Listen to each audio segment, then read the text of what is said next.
So, at the beginning while talking about the portrait of a lady, we have been talking about um, the novelist Henry James and how he anticipates modernism.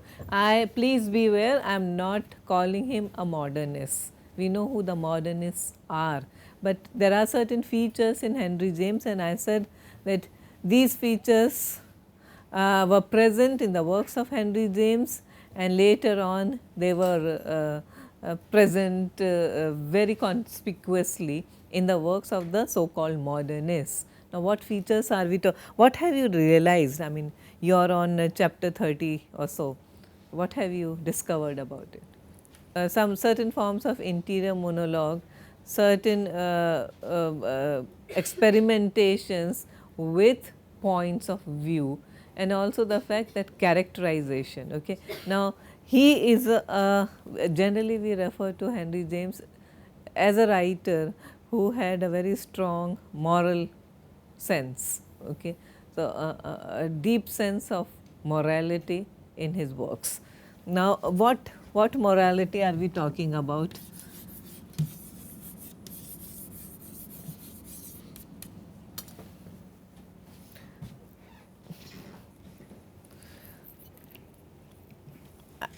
Look at this particular chapter 23.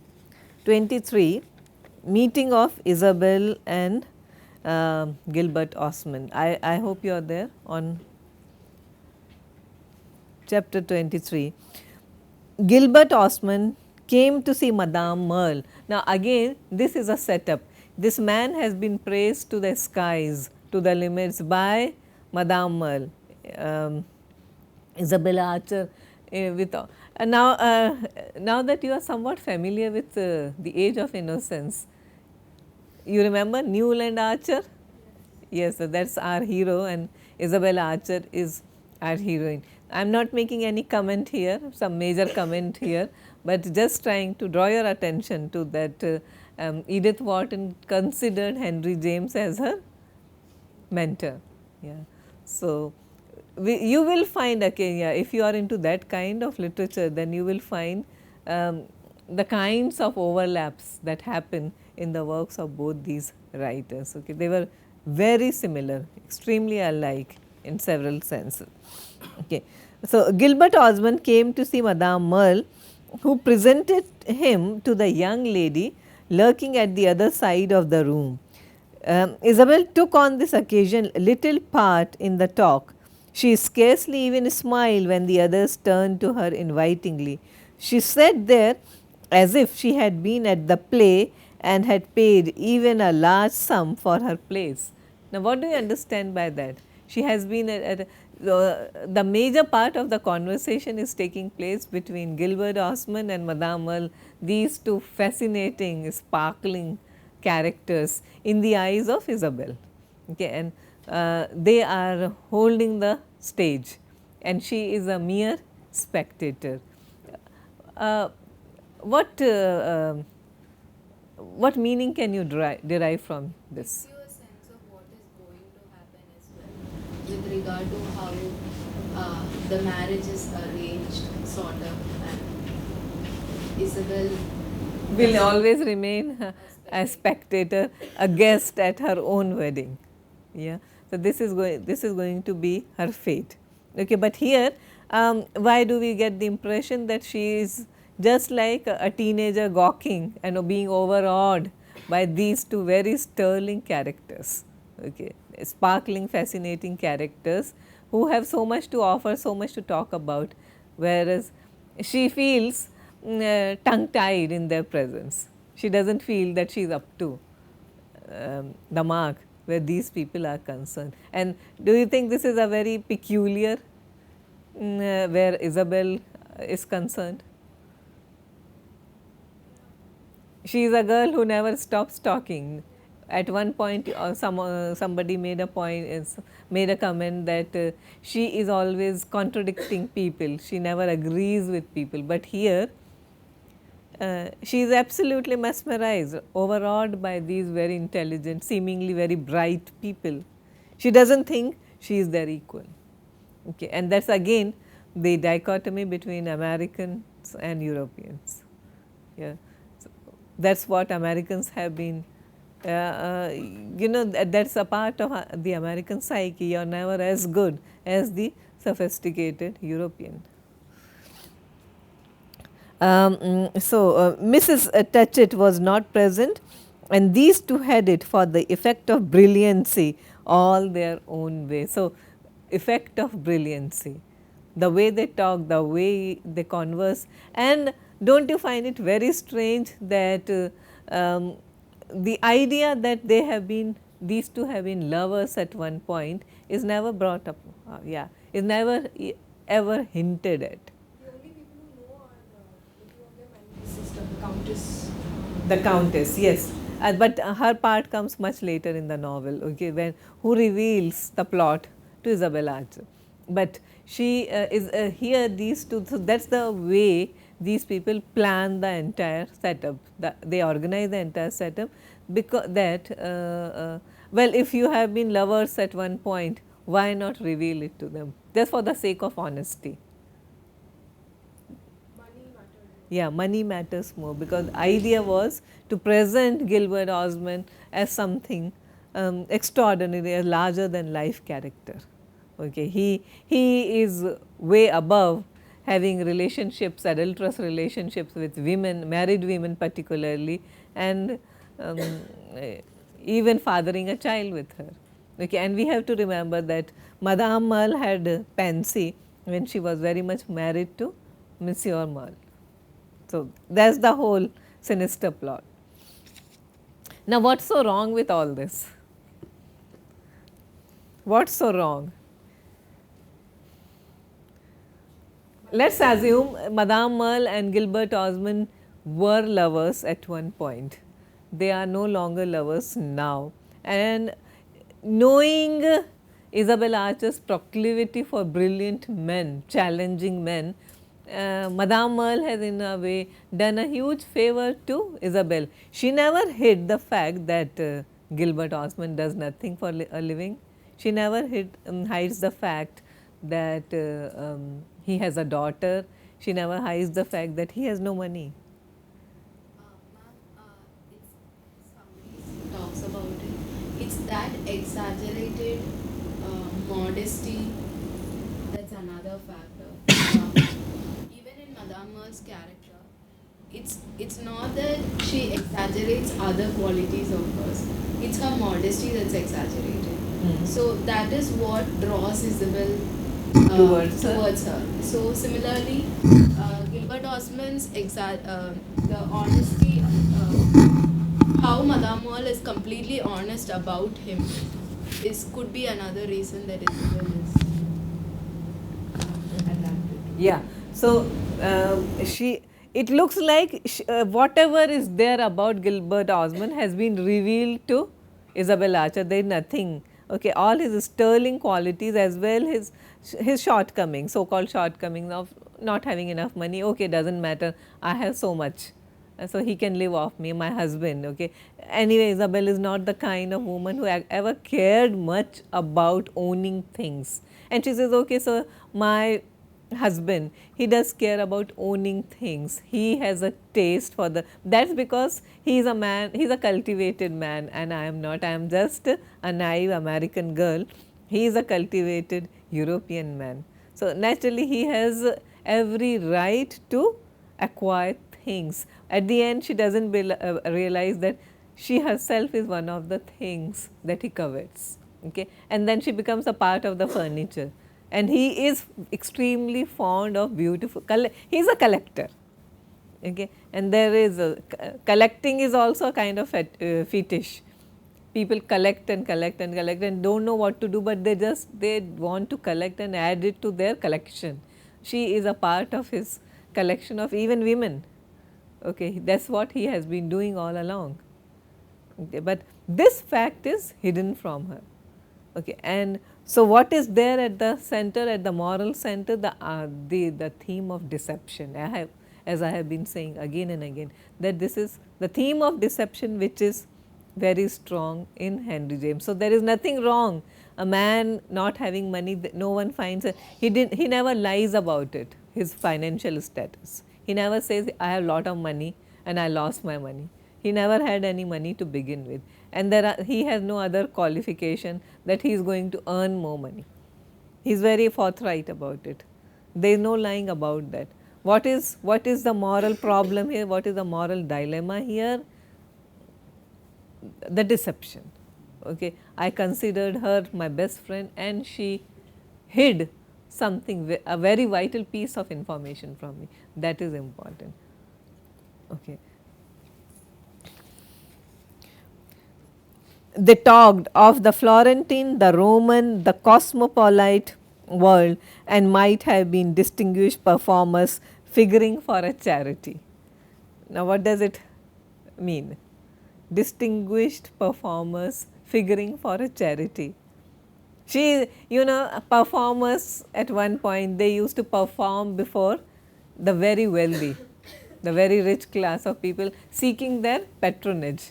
It looks like the entire thing has been, it's an act, this brilliant conversation that these two are holding forth, it's a part of the act.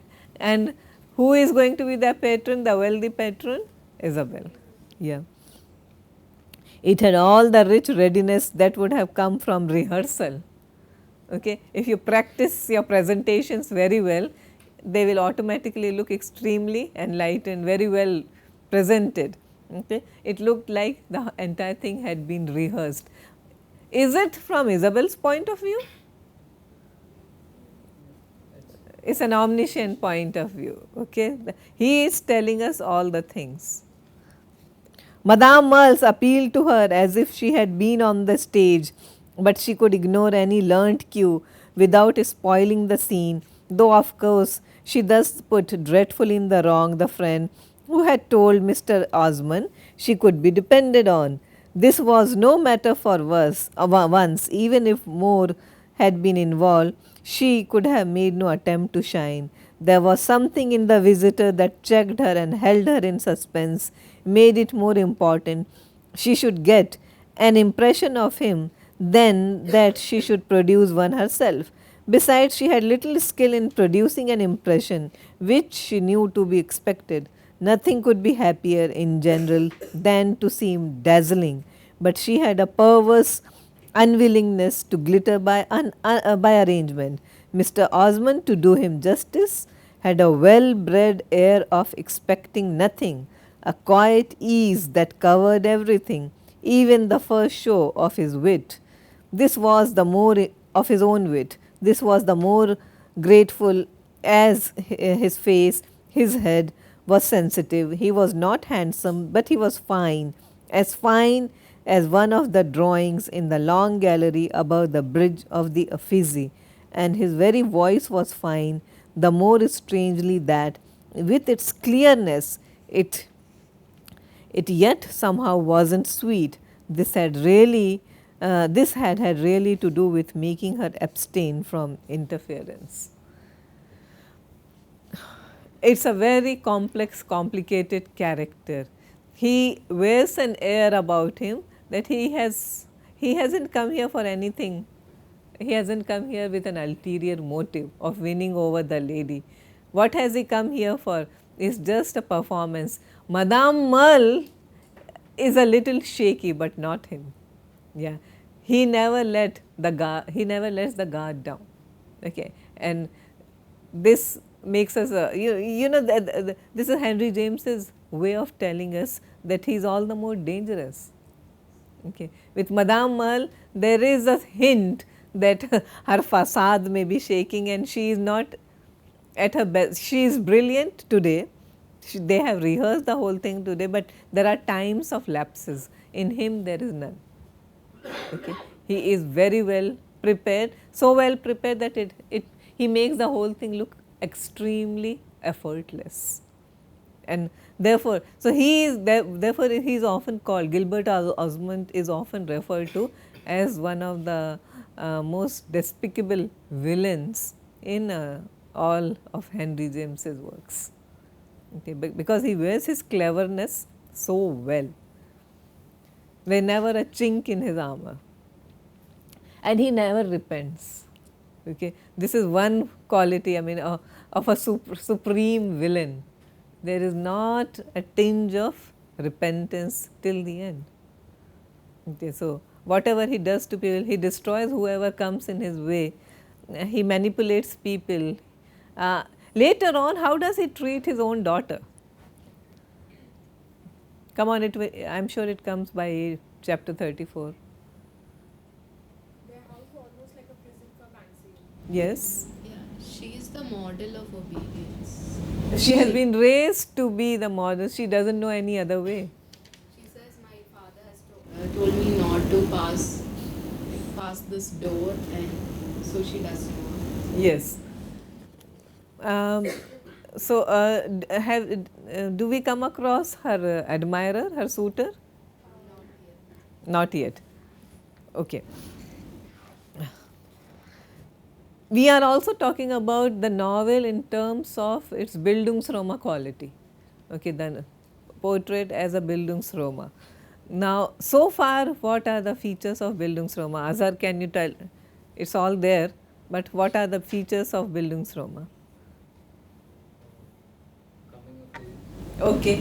Do you think this novel is leading towards, because it's called one of the greatest Bildungsroma ever written. Okay, so what are the features? I just want you to go back.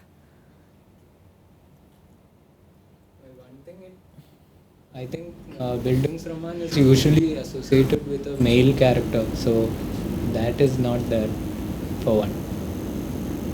Okay, okay, go on. But attaining maturity and the revelation at the end and all that is there. Okay, so just want to correct you at this point that Bildungsroma is historically associated with male characters because they were the only ones written about, but it does not mean that Bildungsroman should necessarily map out only the lives of a male character. It can be very well applied to female characters as well. Okay. So, it is a Bildungsroma. It is about a woman who comes of age, okay, her growth, and travel and spaces. I think they play a very strong part in most novels of Bildungsroma. Okay, so the hero or the heroine, they travel, they explore. It's a journey. It's a metaphorical as well as a literal journey. It's not just very often Bildungsroma can also be a journey of a spiritual growth, a spiritual journey. Okay, but more often than not, it is a mix of both, physical as well as figurative journey. Okay, so she physically also she traverses across space, places, countries, continents. Okay, there is a growth. All the places she goes to, it sort of adds to her growth. So the girl who comes from Albany at the beginning, she was just reading a book. After that, you hardly ever see her reading a book because she has met so many interesting characters who shape, who inform her character. When she came in, she was bright-eyed, innocent. She wanted to see the world. Absolutely. But you can see that towards the end, it just goes down. She has seen the world. Yes, And she has seen the world, and she is absolutely, she is mature now. Okay. So the journey may not have been extremely pleasant, but she has seen the world, and perhaps at one point this is what she wanted to do. She wanted to experience. That's what Ralph Touchett tells us to do. So drink the cup out of its bottom. Yes, to the last drop. I go to the next page where Ralph Touchett. She thought of Ralph's judgments distorted by his trials, but she flattered herself she had learned to make allowance for that. Do I know him? Said her cousin. They are talking about Gilbert Osman. Oh yes, I know him, not well, but on the whole enough. I have never cultivated his society, and he apparently has never found mine indispensable to his happiness. Okay. Naturally, a person like Gilbert Osman, so cagey, the house describes him, right? It's a house that is totally uncommunicative. Okay, and Ralph Touchett is anything but uncommunicative. He talks and talks and tries to understand and probe in deep into the psyche of people, and he is generally, he may be weak in health, he may be dying, but he is very alive in other respects. Whereas Gilbert Osman, who is in the prime of his prowess, physical prowess, he is already dead where his spirituality is concerned. No, he has lost most importantly, he has lost the capacity to love people. Okay, he just owns people. So, he owns Madame Merle, he owns his daughter, he owns his wife, he owns things. Oh yes, I know. Where was I? Indispensable to his happiness. Who is he? What is he? He is a vague, unexplained American who has been living these 30 years or less in Italy. Why do I call him unexplained? Only as a cover for my ignorance. I don't know his antecedents, his family, his origins. For all I do know, he may be a prince in disguise. This is the second time the man is referred to as a prince. Madame Merle calls him a prince in exile. Okay, so, which is quite romantic, a prince who has been sent out from his country. For Ralph Touchett, he may be a prince in disguise, but a disguise. He is a camouflaged character. He rather looks like one, by the way, like a prince who has abdicated in a fit of fastidiousness and has been in a state of disgust ever since. He used to live in Rome, but of late years he has taken up his abode here as in Florence. I remember hearing him say that Rome has grown vulgar. He has a great dread of vulgarity. You know, what is vulgarity according to Henry James's times? What is vulgar for you? This is an important, I am interested in knowing what you people find vulgar. It can have various connotations today. It can be modern, it can be artistic. A poet, a painter is using his artistic license here. Okay. So, what is vulgar? And Gilbert Osman is from yet another period. Henry James and his characters are very modern for that particular. So, you see why Henry James, again the question, it is also the language. Okay, the kind of language he uses, the kind of exact, he is very precise in his use of words. The words are important, and when he uses a word, when something like vulgar appears to Gilbert Osman, it is not what you are talking or what vulgar means to you or not. It is not just a word here which he says is a vulgar word. Rome is getting vulgar and he has a great dread of vulgarity. What is vulgarity now? Yes, Ashwin? Oh no, not at all. Gilbert Osman is above all these things. Yeah, of all the people, he cannot be. Morality of that kind is not. See, when I say moral center, moral universe of Henry James, I am not talking about very, let us say, traditional concepts of morality such as chastity. Okay, I am not talking about relationships, moral and what is moral or immoral about relation. That is totally beyond that. Everything is acceptable even for Gilbert Osman. Now tell me, for Gilbert Osman, what is morally reprehensible?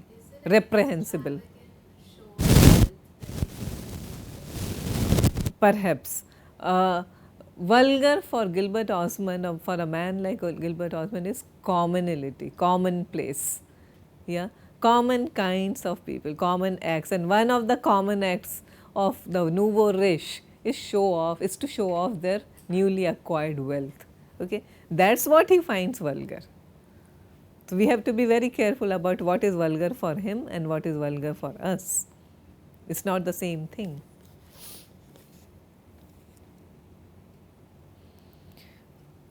Okay, so he has a dread for vulgarity. That's his special line. He hasn't any other that I know of. He lives on his income, which I suspect of not being vulgarly large. Okay, you often use the word filthy rich. Okay, so he is not filthy rich, and he is being very sarcastic here. Mm, he is a poor but honest gentleman, that is what he calls himself. He married young and lost his wife, and I believe he has a daughter. He also has a sister who is married to some small count or other of these parts. I remember meeting her of old. She is nicer than he, I should think, but rather impossible. I remember there used to be some stories about her, but I don't think I recommend you to know her. But why don't you ask Madame Merle about these people? She knows them all much better than I. I ask you because I want your opinion as well as hers. A fig for my opinion. If you fall in love with Mr. Osmond, what will you care for that? Okay. So, here is again Ralph Touchett, who knows his cousin quite well, and if you are begin to fall in love with a person like Mr. Osmond, go ahead and commit your blunder. He does not stop her. You see, this is important. Osmond sincerely believed that she had the capacity to make the right decision. Osmond? Ralph. Ralph Touchett. Hmm? He genuinely believed that she had the ability to see through Osmond and not go ahead with him. He thinks that she is maybe infatuated, maybe she is attracted, but I do not think that she is going to go as far as getting married to him. Okay, so this is something he trusts, that she has an innate sense of some kind of sense, some common sense in her, and that will eventually prevent her from making a blunder, a decision that is so blundering. Okay, but that does not happen. Okay. Now I move on a couple of pages, and what Gilbert Osman talks about himself.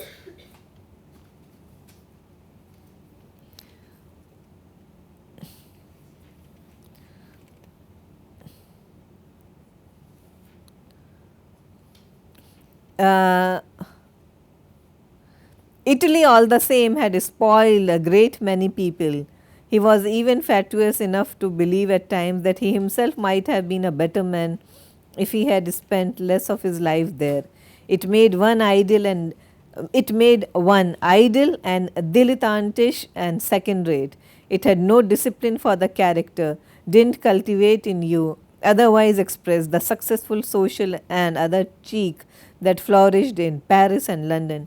We are sweetly provincial, said Mr. Osmond, and I am perfectly aware that I myself am as rusty as a key that has no lock to fit it.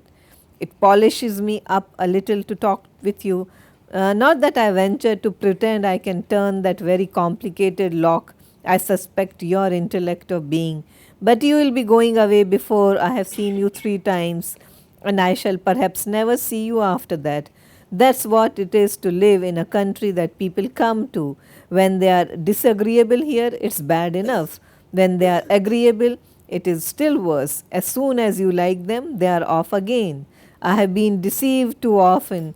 I have ceased to form attachments, to permit myself to feel attractions. You mean to stay? To settle? That would be really comfortable. Ah, yes, your aunt's a sort of guarantee. I believe she may be depended on. Oh, she is an old Florentine. I mean literally an old one, not a modern outsider. She is a contemporary of the Medici. Who are the Medicis? Da Vinci, they were the agents of Galileo. One of those great Italian families, aristocratic. When we were doing Galileo, we came across the great Ludovicio's family. Yeah, he comes from one of the great Italian families, and the Medicis is one of the. So she may be an English woman, but at heart she is a Florentine. And what is Florence depicted as, represented it as a very provincial place. And look at the way he flatters her. Someone like you, as modern, as elegant, as such an intellectual being. Okay, what of great interest can you find in a place like this? and in a man like me. And I have grown very cynical about life. I don't form attachments easily because I know where I am living, people of your stature, they don't really like to stay here forever. Okay, so this is, I am definitely not one for you. By saying that, he is making her feel more attracted towards her. He's playing it down. He is playing it down. So, that is the way some people do operate. Um, this is what Isabel thinks of him. Next page. His sensibility had governed him, possibly governed him too much. It had made him impatient of vulgar troubles and had led him to live by himself in a sorted, sifted, arranged world, thinking about art and beauty and history. He had consulted his taste in everything, his taste alone perhaps, as a sick man consciously incurable consults at last only his lawyer. That was what made him so different from everyone else. Ralph had something of the same quality, this appearance of thinking that life was a matter of connoisseurship. Now, these are important words that appear when we talk about Henry James's characters, dilettantish and connoisseurs. What is dilettante? Who is a dilettante? Oh, don't disappoint me so much. Please tell me who is a dilettante? He does not. A person who pretends to really like things like of high culture, but actually has no real knowledge of them. Is that what you have been told? A dilettante is not necessarily a pretender. Okay? A dilettante dabbles in several things. A dilettante person dabbles in several different things. That is how, why he refers to himself as a dilettante. Okay. He is a dabbler, he is a sampler. He takes a sample of this thing and that thing, and yeah, he may not be a master of all.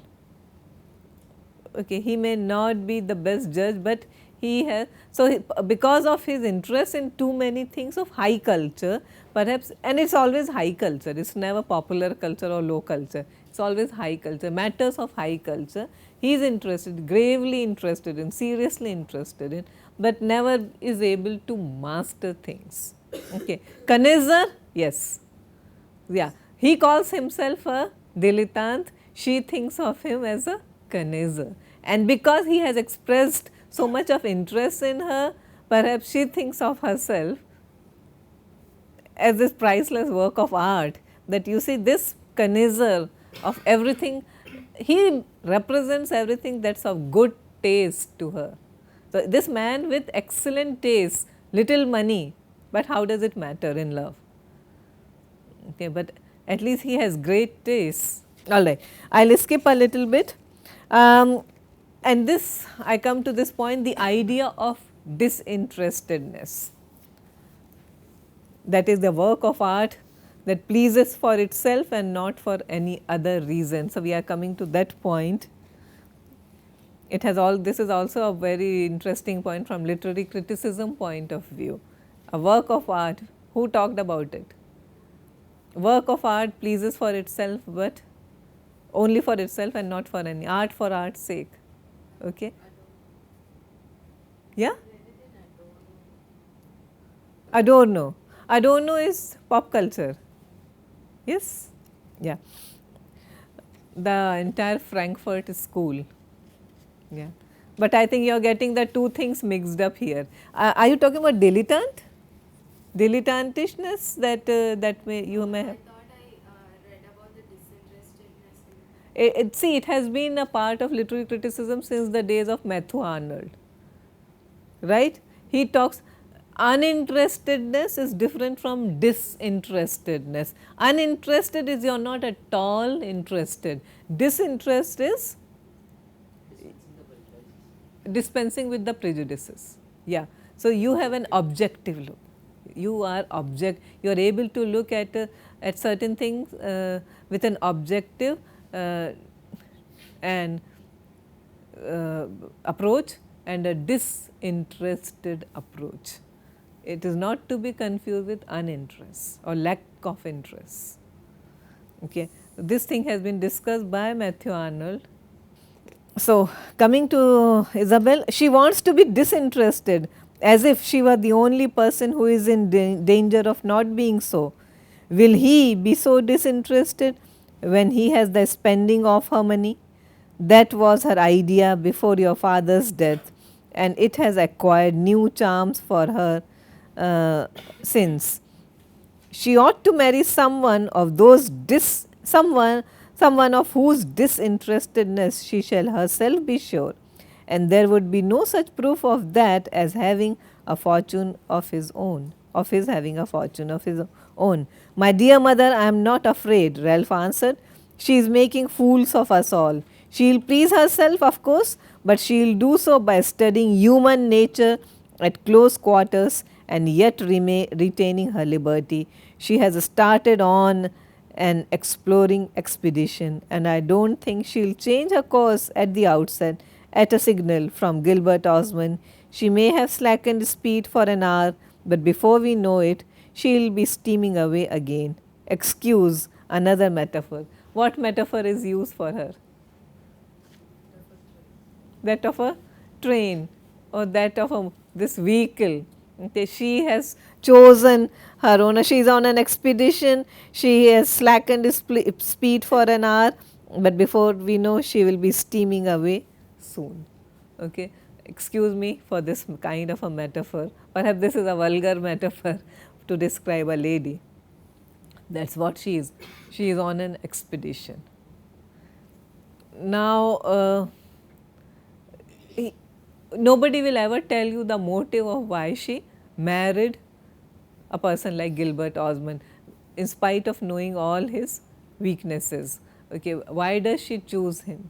And that is another, some kind of a psychological understand that requires some kind of psychological probing into a character like Isabel Archer.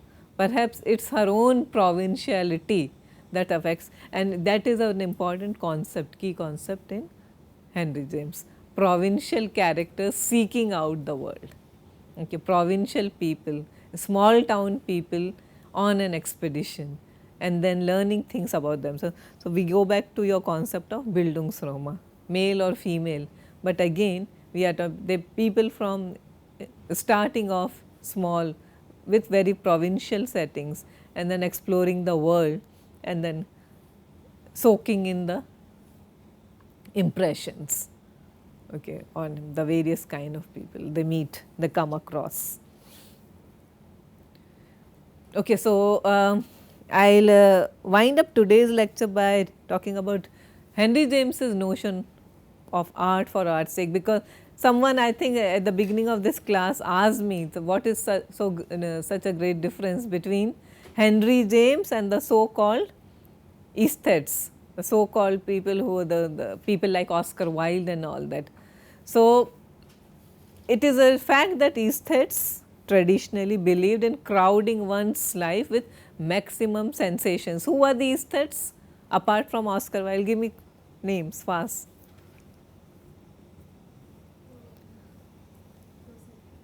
Rossetti, okay. The entire the whole pre-Raphaelite group, okay. Walter Pater, have you come across Walter Pater? Unfortunately no, okay. Mark, take down the name somewhere. Walter Pater, the pre-Raphaelites, Oscar Wilde, Baudelaire, we remember Baudelaire from France? Yes.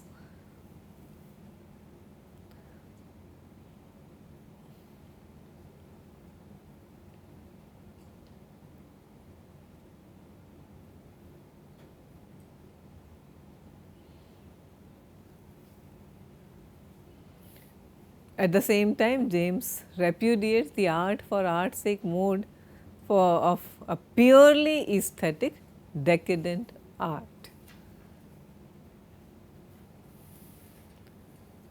So, money, as I have been telling you about, is very important. Material things of life are extremely important. in Henry James as well as in Edith Wharton. We have done a little bit of Edith Wharton, and don't you agree? Material things are so important.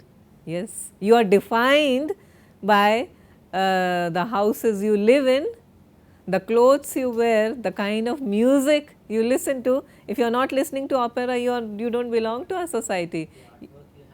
The artwork is you're hanging in your, so it's again like the Americans who had newly acquired so much of wealth, and the dying Europe, the impoverished Europe.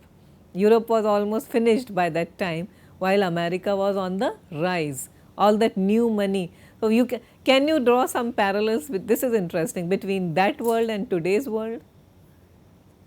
The old order is changing, new money, the growth of new money. Aren't you seeing all that around yourself again?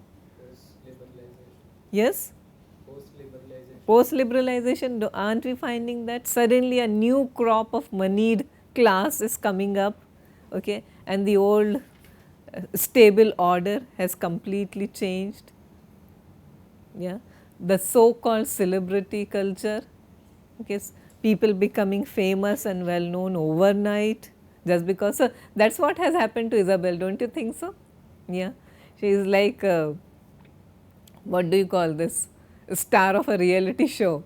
She has inherited all this wealth and suddenly she has become a glamorous icon. Otherwise, why would Gilbert Osman be ever interested in someone like her? She is well beneath him in every respect. It's the money that has made her an overnight star. Perhaps you can compare the two.